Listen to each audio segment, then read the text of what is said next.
Hanap buhay muna ngayong araw na to. Mamimitas ako ng bunga ng aming mga pananim na talong at bulaklak ng kalabasa. Kada umaga ganito ang routine. Kasama ko ang aking bunsong anak. Dahil alam nyo naman, makananay yan at gusto niya lagi siyang kasama sa mga trabahong bukid.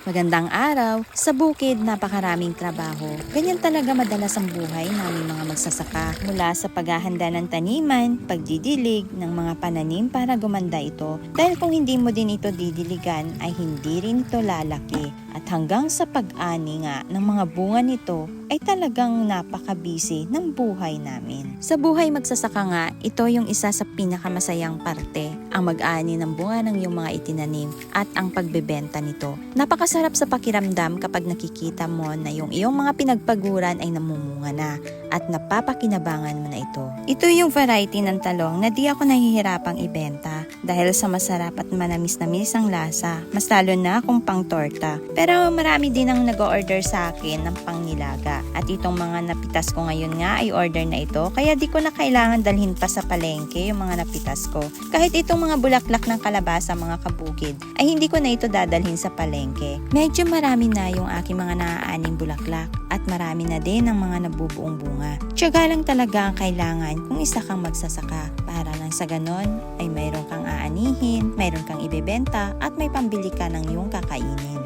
Ang kalabasa ang isa sa pinakamagandang itanim dahil araw-araw mayroon kang income. Masalo na kapag nag-umpisa na talaga itong mamulaklak. Kapag may bulaklak na kasi yung kalabasa habang dumadaan ang araw ay parami na rin ito ng parami. Kaya marami ka na rin aanihin. At dahil nagising na rin yung aking bunsong anak, kaya dinala na rin ang aking pangalawang anak dito sa aming taniman ng mga kalabasa. Dahil umiiyak nga yan kapag nagising at hindi ako kasama. At dahil tapos na ako nagpitas dun sa isang area ng aming tinamnan ng kalabasa, pumunta na ako dito sa kabila para mamitas din ng mga bulaklak. Para nang sa ganon ay maparami nga yung mga bunga nito. Napakaganda talagang tignan itong mga tanim naming kalabasa kapag ganitong gumapang na. Napakaganda ding tignan yung kanyang mga bulaklak. Tumulong na rin na mamitas ang bulaklak ng kalabasa itong aking pangalawang anak. Kapag tanghali na din kasing pipitasin ito ay malalanta na. Kaya pag ganitong walang pasok, tulong-tulong kami sa pag-aani ng mga bunga at bulaklak ng aming mga pananim na gulay. Tapos na kami nagpitas sa mga bulaklak kaya siya na nagbuhat ng ibang bulaklak. Wala akong dinalang lalagyan. Ang tanging dinala ko na nga lang mga kabukid ay plastic kung saan ko ito ilalagay dahil diretso na nga namin itong tatalian dito sa aming taniman ng mga kalabasa. Nandito na nga kami sa una naming pinagpitasan ng mga bulaklak kaya magtatali na ako. Nilalagyan ko nga rin ng talbos ng kalabasa ang kada tali. Isang piraso nga lang ng talbos o kundi kaya naman ay dalawa ang aking nilalagay. Yung mga pinagpruningan ko, yun ang aking mga nilalagay ng mga talbos para hindi naman masayang at pwedeng pakinabangan.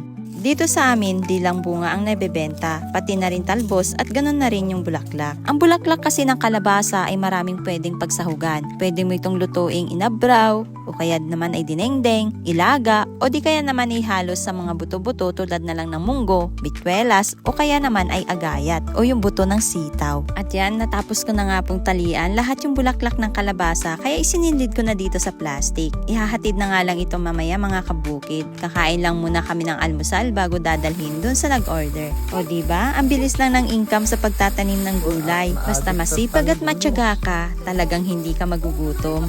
Hanggang dito na lang mga kabukid. Maraming salamat sa inyong patuloy na panonood.